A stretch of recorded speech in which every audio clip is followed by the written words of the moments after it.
Well, hello, everybody. It's nice to see your faces. Thank you. Hi. And nice to see you, Chiz, although I've seen your face more recently than I've seen Julie and Viv. We're very blessed today to be joined by Julie Cunningham and Viv Reed, who are joining us from Australia, from Complexability Australia. And we're here to talk about Roy Group's research paper, which this video is going to coincide with the release of that paper to the world. We've been working on it a long time, and we've been working on it with your help for much of that time. And we want to talk a little bit about the tool that enabled us to collect these 250 some stories about mentorship. But I think perhaps it makes sense first for us to talk a little bit about the paper itself and a little bit about the Sensemaker tool. And I don't know which one of you wants to get started with an explanation of what the heck Sensemaker is, where it comes from, and perhaps why it was useful for a project like this one.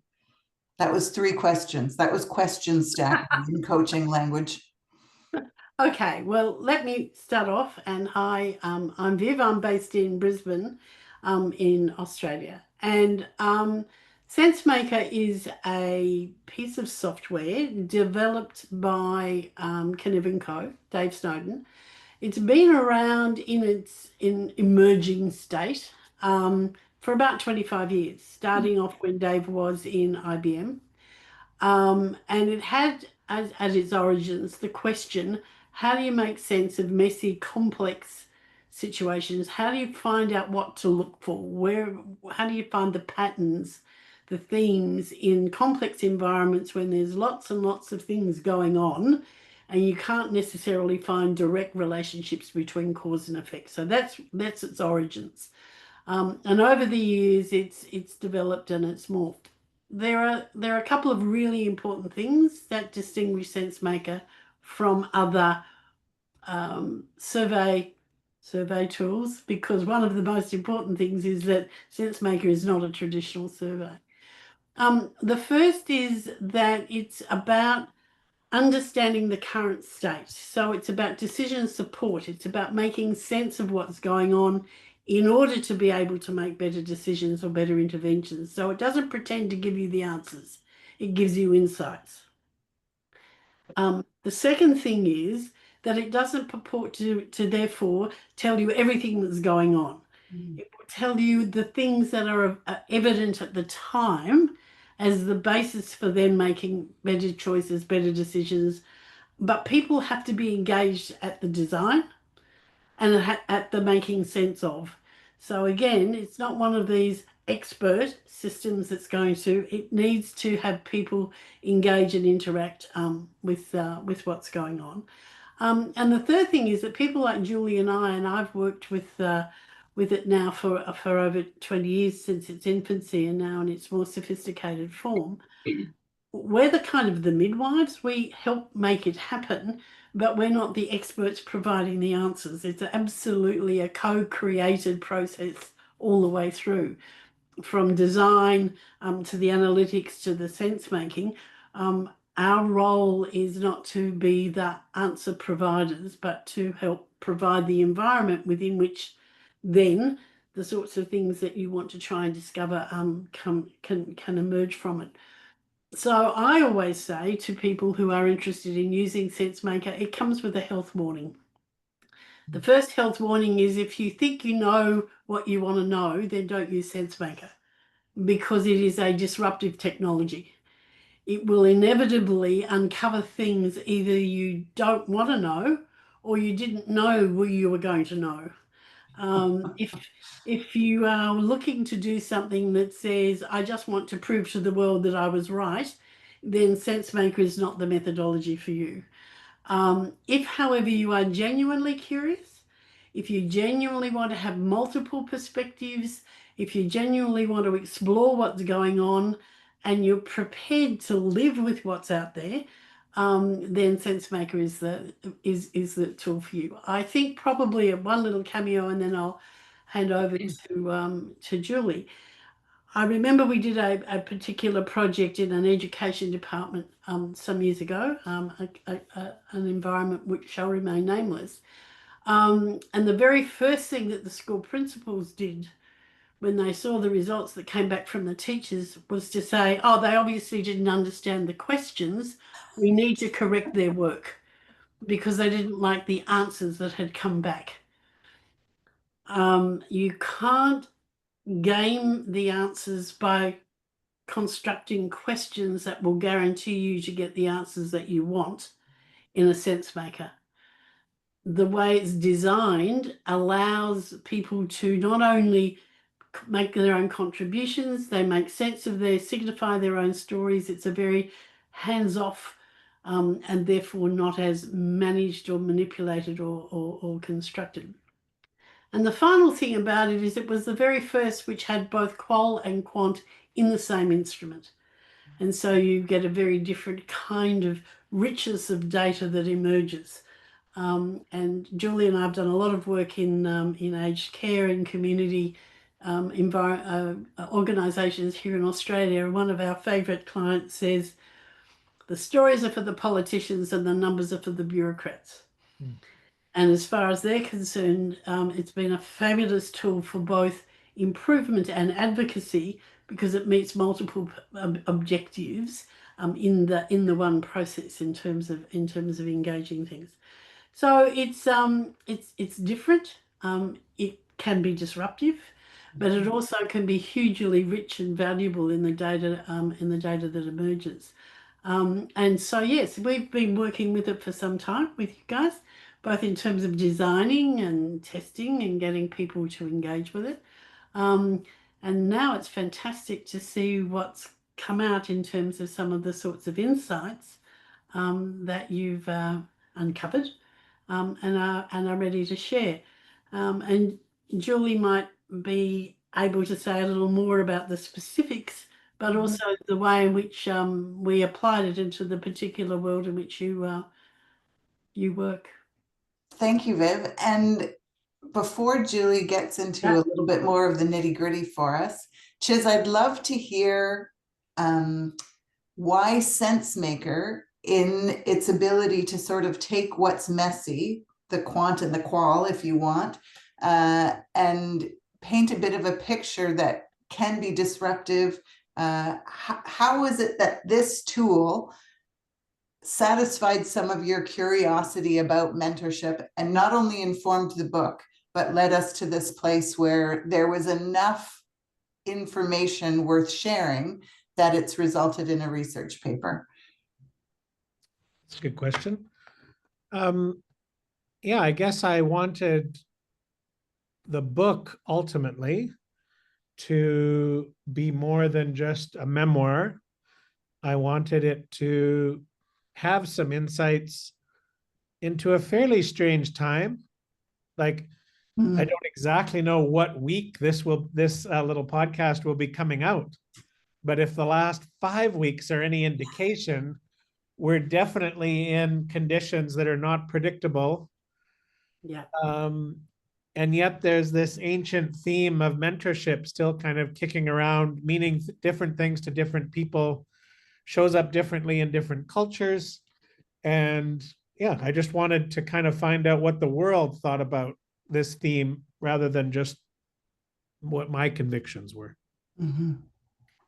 And we did some design with Julie and Viv around the questions that we would ask and how it would be positioned so that people could, well, I mean, we'll have to show what it looks like in order for people to understand. And for the several hundred people who filled it out, we got great feedback about how refreshing it was to answer questions in a way that captured their experience, not a Likert, I strongly agree, I strongly disagree. It really did give people a chance to convey the very personal nature of their mentor stories with us, which I think there isn't another tool that could have done it quite that way, unless we went out and personally interviewed all of the hundreds of people who contributed. And I think that's a beautiful segue for me, is it? I was Into hoping All so. yours. into so so I guess to just reinforce what Viv said earlier, I think that Sensemaker really seeks to allow people the option to describe experiences, not evaluate. So, and that difference is really important because it collects descriptive experiential data. And then from there, we look at the patterns and we look at, what do those patterns then seek for us to explore further. So, as Viv said, we look at the metadata around what patterns do we see in the signifiers that we're collecting, because we collect based on triangles. And we collect based on dyads, but not on a Likert scale. We look at those based around golden mean. So we do collect data in a little bit of a different way. And this for you, in terms of feeding into the book, was about discovery and being catalytic. So it was the intent of the data collection was that it would provide some discovery data that would test some thoughts that you had, but still allowed people to navigate where they wanted to go based on the way that we had designed the collector. Mhm. And so what I might do is share my screen Mhm. and we can have a little bit of a look at, okay, where are we? I'm hoping you can see my screen. Yes. Yeah. Perfect. So this is the dashboard that you get to see when we have collected data, and as you can see here, this gives the number of experiences that have been collected over the time frame. So this was open for collection over an extended period of time. And then we asked a question. So what we do is we ask a prompt. In this case, we did ask a prompting question that does get people to think about what they're going to share from an identity perspective. So you can see here that the opening prompt was a close colleague is asking if you've ever had a mentor, what experience would you share? So it's big, it's fat, but we have created an identity connection around that close colleague experience. And we do think about what is the identity that we want people to share their experiences from as they are coming into collectors. That's an important consideration for us because you would share something if we had said, it's a friend. You're at a barbecue and share an experience with a close family member. You may share something different to what you would with a close colleague. You may Mhm. share something completely different if you were in a group of professionals. So the identity element is an important entry point for us. And then we get people to give it a title or a hashtag. Because what they call it is up to them. So they share their experience. In this case, they actually wrote the narratives. So you can use video, you can use audio. We chose to get people to write experiences, and you will be sharing through the research paper a range of those narratives. Because again, it's about people being able to share their experiences, not us interpreting them. And then we ask a range of questions. So once they've shared their experience, one of the critical differences around Sensemaker is we take the design approach of if you were standing around, the kitchen or a water cooler or somewhere and someone shared an experience, what sorts of questions would you be asking if it was a conversation that would allow you to generate or to share that you were interested, but also understand where the person was coming from a little bit more. So we ask a series of questions. In this instance, it was, the experience with a mentor that you were thinking about. Was it about you? Was it about someone else? Was it something that you'd heard or seen? So that the questions that follow the actual prompt seek to understand the context of the experience that's being shared a little bit more. And again, become a data point that you can see if there is a difference or similarity, or even something that's surprising as you go through and have a look at the data that's been collected. And we certainly did find things that were surprising in the data. There were some responses that we were expecting, like, around the positivity of mentorship, but there were certain responses or themes that emerged that were a bit more surprising. And Chiz, you and I have talked about some of these, and we've dived into them. And when Viv says that if you don't want to be disrupted or surprised, if you're not approaching this with a sense of curiosity and a willingness to accept what the data is showing you, this is not a great tool. And Chiz, maybe you can tell us one or two of the surprising pieces of information that came out of this data that we were exploring.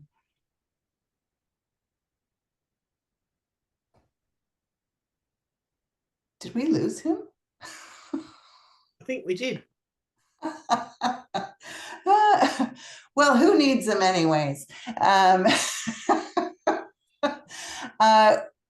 can answer that question because we've talked about it enough, and we'll see if he comes back to us, or maybe if he's messaging me somewhere else. I had this same experience recently in a yoga class where I was still part of the class, but the class didn't know I was there. In any case, Chiz is always here with us. One of the things that was surprising to us, and I think it was the immediacy factor. And that was question. That was a triangle. It was a triangle. And it was like, there it was. This one here. Number 12. No, The not number value. 12. Yep. The value of having a mentor. Yes, was immediately evident. When we looked at that, when you talk about, like, it changes your mind about certain things, we had felt like mentorship was something that required reflection, that the relationship had to grow over time, that sometimes it's not until you looked back on a career that you might notice what a mentor was. But this really showed us that when the chemistry works and when the relationship is forming, people recognize that mentor quality in somebody, and there's like a mutual investment that starts to happen because of it. And so for us, that was one of the really interesting pieces of information that we were able to get out of this. And if we go back to that notion of discovery and catalytic, it would be interesting to explore the fact that we are in fast-paced, action-oriented environments, and in the context of where we are now, that's probably even more pressing. And people don't necessarily take the time to reflect. Reflection isn't necessarily valued on a day-to-day basis. And so the opportunity to actually experience a mentor and the process of mentorship does give people the time for reflection, which is not necessarily automatically built in. It's true. Somebody told me the other day that wisdom doesn't come from experience. Wisdom comes from reflection upon experience. Yeah. The other thing that I find interesting, and this is one of the values of Sensemaker, is if you look at 10 and 11 side by side, if you just look at the straight, how many told felt negative, you don't have very many negative experiences shared per se. However, there are negative elements contained within an experience, because 77 people, there was a level of negative component. So 77 people had some part of the experience so it wasn't all happy clappy. So you can get to a level of nuance in Sensemaker that you don't get in traditional surveys. Now, well, and that's where the complexity comes in, absolutely. Right? That's where, like, we're messy humans. We're not all just one thing. It's not binary, it's not black and white, it's not simple, it's not a tick the box. And that's the other beauty of this particular tool and approach, is it allows you to get to a level of nuance that says, sure, they taught me these things, but as well, they didn't really value my. So it's not a simple black and white. There is a whole lot of nuance in it that's able to be, and that's why Julie and I find that this particular tool and approach gives a much greater data and richness to work with. Definitely. I mean, when we look at question 13, thinking about this experience, I'd say my mentor knew Yes. there's a big cluster in how to provoke and challenge me. Like Yes. that's not comfortable. That's not pleasant necessarily. So Yeah. And I think just from if we just look at the screen here, so we know that we had 255 contributions. But we also know that if we look at just, the different times answered on the bottom of each of those, if it's not relevant, so if responding to a particular question isn't relevant, then people don't need to do it. So Yeah. again, it comes back to I'm making sense of my own experience. Yeah. And whatever isn't relevant, I don't have to answer. Exactly. So you're going to get, 200 and whatever the number of contributions, you're not necessarily going to get those same numbers against every signifier, which again, to Viv's point, goes to nuance. Welcome back, Cheers. Yeah, we missed Thank you. you. I miss you too. The So problems of internet. yeah. Maybe if you zoom down to a couple of the dyads, Julie. Yeah. We were just talking about some of the surprises we found in the data. What questions came up? A couple of your favorites. So we talked about 13, Yeah. question 13, and then we talked about, sorry, my screen is being a bit silly today. And number 12, the value of having a mentor was immediately evident. That's the one that got me the most. Yeah. Yeah. And I was thinking if we could just pull up a couple of the dyads, because here we go. We had two. We Now, had two dyads. yeah, because these are different to the Likert scale. The one that I think is interesting here,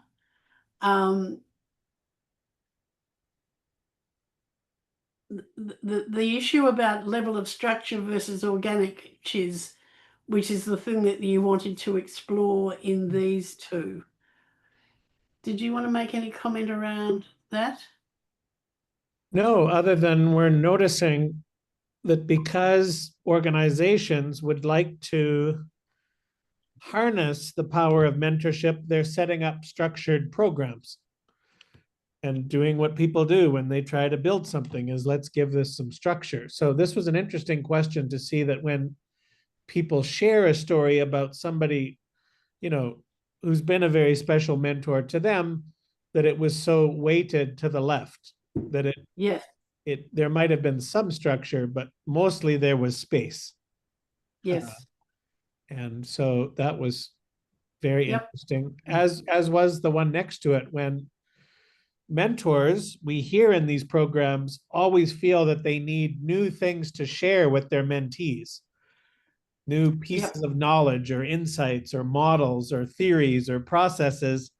And what the mentees said, quite frankly, was, we don't mind if you use the same tools over and over and over with us. We'll bring new content around our experience to the table, and we just want you to help us think it through the way you did last week and last month and last year.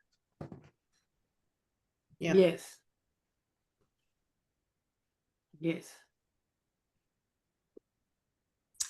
So a juicy question then, and maybe we can go back to the four of us on the screen for this one. What did all of this mean for the book?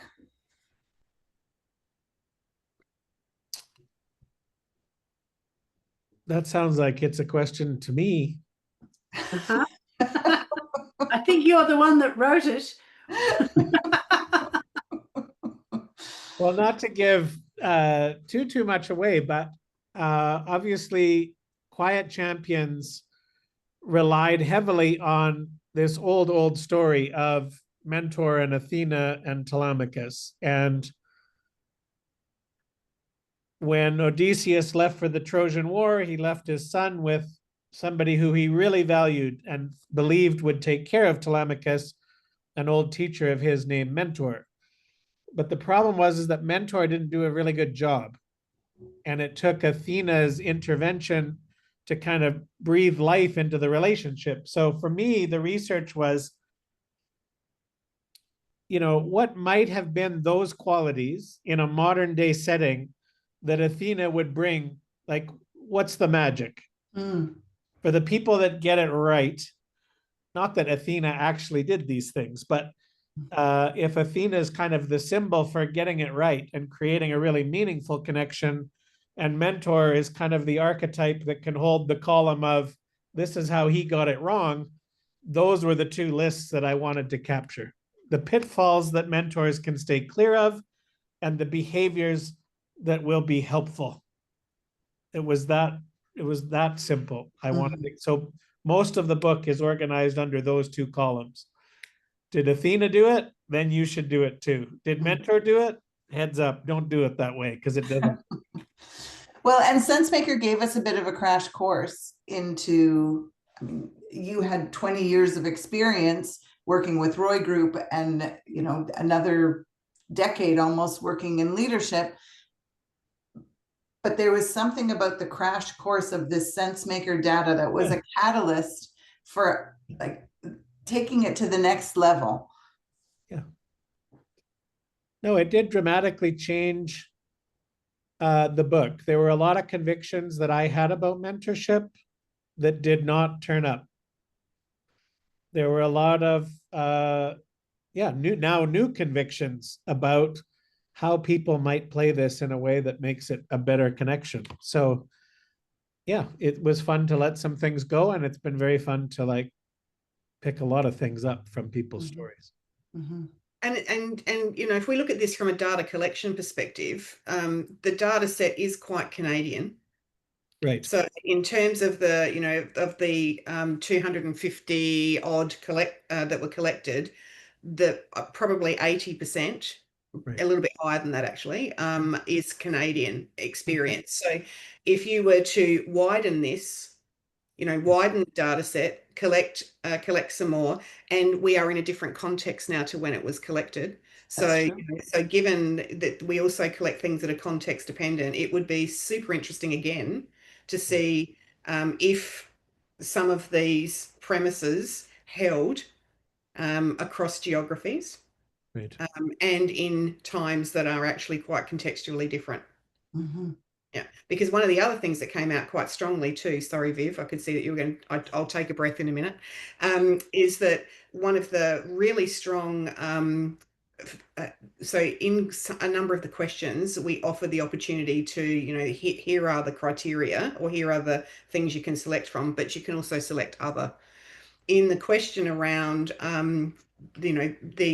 the length of the mentoring experience, other was a hugely selected option, because a lot of people said it's ongoing, it's never stopped, or it's changed. And so I think that's a really interesting exploration opportunity going forward. Yes. Oh, you're muted.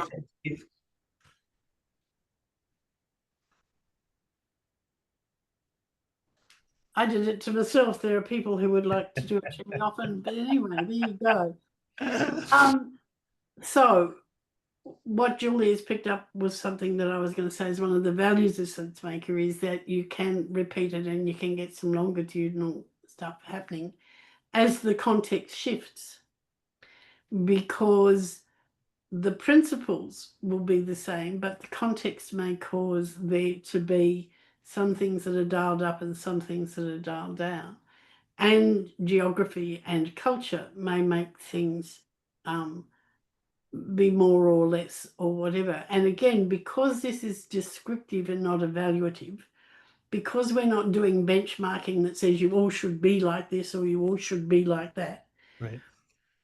Here is a description about some principles and things which would seem to be now make some choices about what works and what doesn't. It gives you the basis of being able to do that kind of work and see what emerges out the other side. So you've got a pretty interesting database to go further exploring if you wish, culturally, but also in terms of different organisations. One of the interesting things that some colleagues are just starting to explore the use of Sensemaker here, for example. Australia now, every state has introduced legislation for psychosocial safety. And of course, being Australia, every state is slightly different, of course, because we still have this obsession about the fact that we're all got our own little tribes. And they have, of course, simply bolted on to physical safety legislation, psychosocial safety, with the same compliance kind of framework, which of course is not fit for purpose once you get into the world of psychosocial. And so there's a whole lot of stuff around that. And we're starting meetings now with people saying, surely Sensemaker is going to be a far better tool to collect data, to get to record people's concerns, to record what's happening, to have both and the traditional compliance, but there needs to be something more. Right. Because it's a whole area of relationality and how people are feeling and what's happening in their world, which the traditional way of recording, reporting, and so on is not going to meet.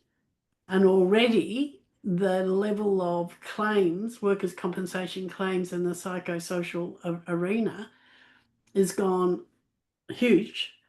And people are now saying, oh, we're going to have to rejig the legislation because the claims, it's a complete and utter nightmare. And the big part of the problem is we don't know how to record it. We don't know how to, et cetera, et cetera, et cetera. So in a sense, it's a similar thing that says, how do you get people be able to talk about the reality of their experience in their context in a way that, having described it, you can do something with it that's Right. useful.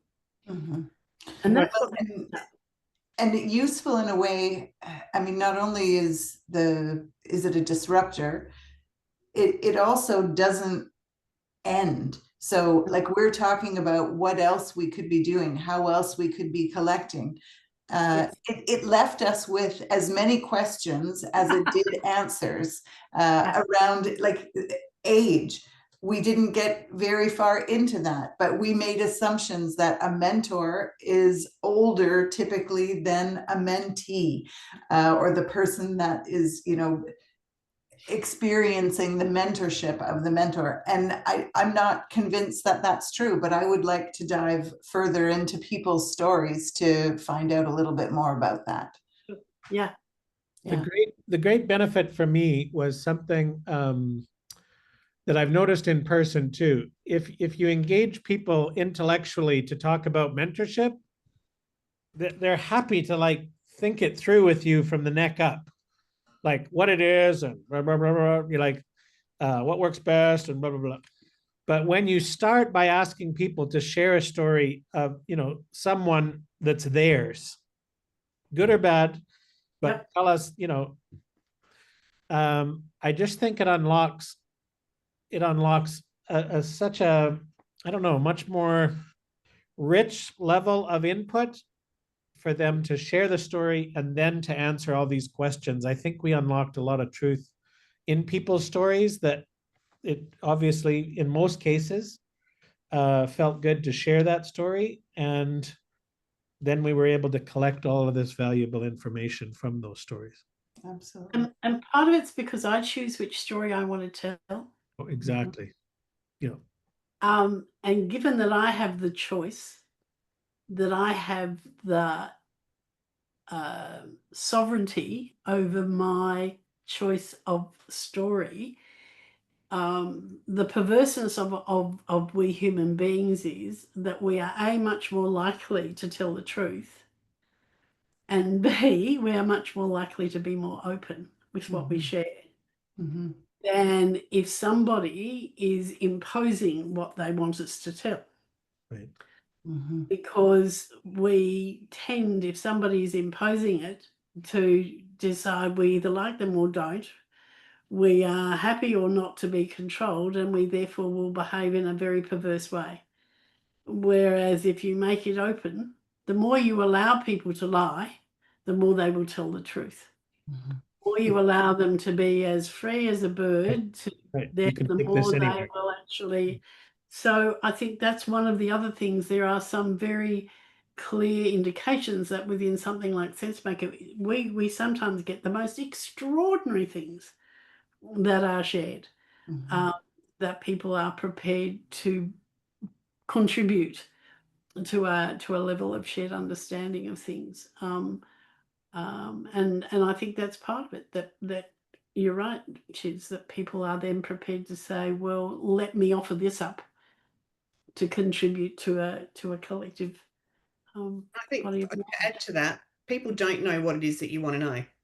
Yes. So the way that the collector is designed, people don't know what you want to know, and they are sharing an experience, as Viv said, that they've chosen, and then literally just providing some additional context to it with the way that the signifiers are designed. There's It's no not. system to gain. There's no, this is how I'll score well Yep. on this survey. Yeah. Yes. Yeah. Yeah. And the construct of the question, so the triangles, it's either all, the descriptors are either all positive or they're all negative. So they're not mixed. So again, the design principles used to put the collector in place in the first instance, it comes back to purpose and intent. So one of the things that you needed to be really clear about, Chiz, was what was the purpose and intent that you had in terms of this data collection in the first instance that then provided the boundaries. And we have been stopped from doing some projects when we challenged purpose and intent, when people have said to us, we only want positive stories, or you have to guarantee we've parted company. So as I said at the beginning, if our health warnings are not heeded, if people want to control the output, you can co-create the front end, but if you want to try and then we say thanks very much, but go elsewhere. But clarity around that becomes fundamentally critical to the whole process of design. And if people do have a subject, a question, something that they want to dig into using a Sensemaker tool, what's the best way for them to learn about it, to find you, to find ways to figure out if this is a way forward for them? Well, there's a couple of ways, I guess. They can find us reasonably easily in terms of finding us on a website. Kniv & Co, the Kniv & Co have got stuff on the website as well. We're happy to share and talk to people. They can, of course, obviously find us via you. And increasingly there are case studies and examples of the use of Sensemaker in a whole range of different applications. It's a proprietary software, so you can't go and buy it off the shelf. You have to get a license. It's offered as a SaaS, but you do need people with experience in the design and the analytics to work with you. It's not something it's not a Microsoft product, if you like, that you just go and use, because it's based on an understanding of complexity science and complexity principles, as well as the software itself. There are a number. We certainly couldn't have done it without you. Well, I was just going to say, we would have been so lost. Research in general was so new to me. I learned so much from both of you and from some of these principles underneath Sensemaker. Cool. Thank you. Yes. We delighted to be part of your journey. It's been fun. Are It you sure going to has. put a QR code in your book and collect data, collect more data? Well, you made me think in this conversation that we kind of did the Sensemaker for the sake of the book, but now that the book is going to be out there in October, it may well be time to open up another Sensemaker and kind of use as the book fans out and gives people a chance to be a part of.